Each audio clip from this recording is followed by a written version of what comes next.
안녕하세요. 만나서 반갑습니다. 오늘 주제가 토론이죠? 자, 토론은 어디서 생겼을까요? 그리스 로마입니다. 당시 문명 발생지인 그리스 로마는 도시국가였죠. 작은 국가들끼리 전쟁을 많이 했습니다. 그런데 아고라라고 하는 광장을 만들었어요. 사람들끼리 모여서 정보를 주고받고 수다를 떨었습니다.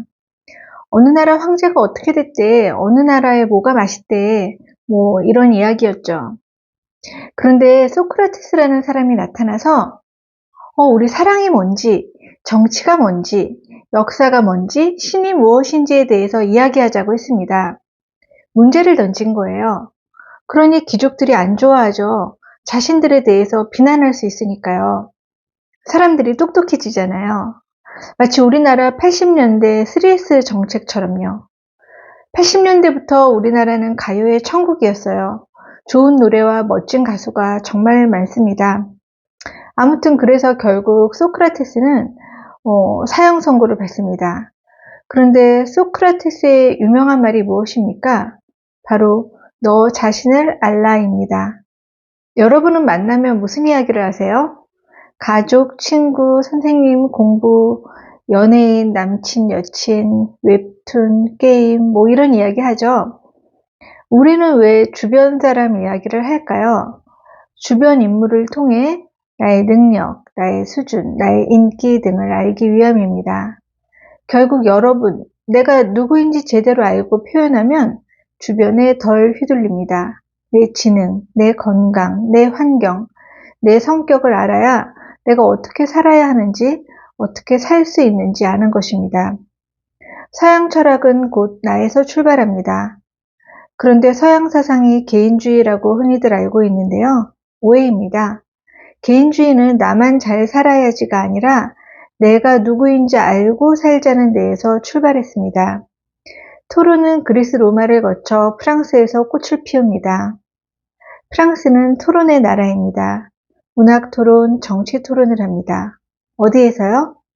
카페에서요. 그래서 프랑스는 카페가 많습니다. 그렇게 토론을 하다가 왕정을 그 나라 국민이 직접 없앱니다. 외세에 의해 없어진 것이 아니라 그 나라 국민이 그 나라 왕을 처단하고 국가 체제를 바꾸죠. 토론은요, 공교육에서 장려된 적이 없습니다. 아직까지는요. 학교에서는 보통 책 읽고 책 내용 발표하기를 합니다. 책을 읽고 무엇을 생각했는지 말해야 하는데 왜 안 하는 줄 아세요? 시험 문제에 안 나오니까 안 하는 겁니다. 80년대 민주화 운동도 공교육에서 한 것이 아닙니다. 그냥 모여서 세미나하고 토론한 것입니다. 프랑스를 토론의 나라라고 하죠. 또 한 가지, 프랑스는 근대적인 학교라는 것을 만들어낸 나라입니다. 참고로 유치원을 만든 나라는 독일입니다. 여러분, 학교를 어떻게 만든 줄 아세요? 사람의 뇌와 심리를 연구해보니 6세 반에서 7세가 되니 전두엽이 발달하는 겁니다. 그 시기부터 비로소 남의 말을 듣고 지시를 따르는 뇌가 작동하는 겁니다.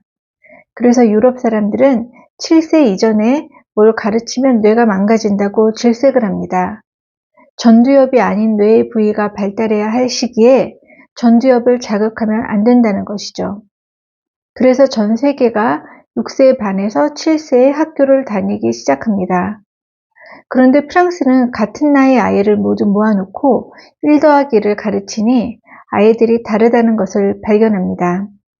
그래서 잘하는 아이는 월반을 시키고 못하는 아이는 유급을 시킵니다. 바보라서 공부를 못하는 것이 아니라 전두엽 발달 속도가 달라서 그런 것입니다. 2년 정도 차이가 나는데 그렇게 하니 모두 초등과정을 이해하고 중학교를 진학합니다.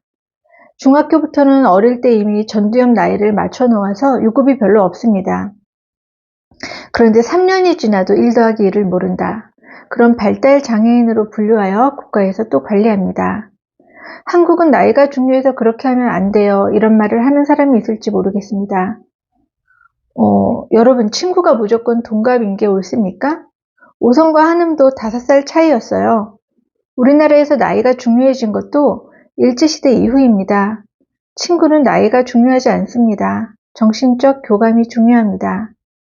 자, 여러분들은 고등학생이죠? 그럼 미성년자와 성인의 차이가 무엇인지 아세요? 왜 분류했을까요? 전 세계가 똑같이 18세 이하는 성인이 왜 아니라고 하죠? 여러분은 저보다 키도 크고 몸무게도 많이 나가고 수학도 영어도 잘하고 게임도 잘하지 않습니까? 그런데 여러분들에게 못하게 하는 딱 한 가지가 있습니다. 국가에서요. 무엇일까요? 수영도 되고 자전거도 되고 피아노도 되고 다 되는데 절대 못하게 하는 건요. 그것은 바로 운전입니다. 이유가 뭘까요? 바로 뇌 때문입니다. 변연계가 전두엽보다 발달되어 있기 때문에 운전 자체는 어려운 게 아닌데요. 운전대를 잡으면 시속 몇 킬로로 어떻게 달릴지 모르기 때문에 전 세계가 법적으로 금지하는 것입니다. 여러분은 춘향이와 이도령처럼 로미오와 줄리엣처럼 순수한 사랑도 가능하고 우정도 가능합니다. 하지만 여러분의 뇌를 잘 이해해야만 스스로를 조절할 수 있습니다. 어른 중에도 술 마시고 처박는 사람 있잖아요. 네, 있습니다. 그런 사람을 정신건강의학과에서 미성숙한 사람이라고 합니다. 프랑스에서 시작된 토론 문화를 우리가 왜 배워야 하나요? 라고 의문을 가질 수 있겠죠. 그것은 바로 근대 교육이 서양에서 왔는데 우리 교육으로 들어올 때 일본을 거쳐 들어오는 과정에서 토론 교육을 빼버렸기 때문입니다. 왜요?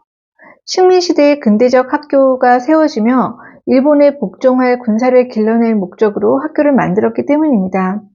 그런데 이제 교육계에서 토론을 입시와 접목시키겠다고 합니다. 어떻게요? 면접으로요. 그것을 말문학력의 시대라고 합니다. 자, 토론을 잘 하려면 어떻게 해야 하나요? 나를 잘 알아야 합니다. 그래서 오늘 나눠드린 문장을 완성하고 한 명씩 나에 대한 이야기로 말 연습을 먼저 해보겠습니다. 해밍웨이의 노인과 바다요? 그 줄거리를 세계에서 가장 잘 요약할 수 있나요? 아닙니다. 그럼 어떻게 하는 것이 가장 잘하는 토론인가요? 내 생각을 내 경험에 비추어 말하는 것, 즉 고유성을 갖춘 것이 가장 잘하는 토론입니다. 고유성을 갖춘다는 것은 생존 전략입니다. 수업이니만큼 여러분의 발표는 간단히 평가를 하고요. 자, 나를 잘 표현한 학생이 누구인가 보도록 하겠습니다. 부담 갖지 마시고 준비해 주시기 바랍니다. 각 발언 시간은 2분 이내로 부탁드립니다.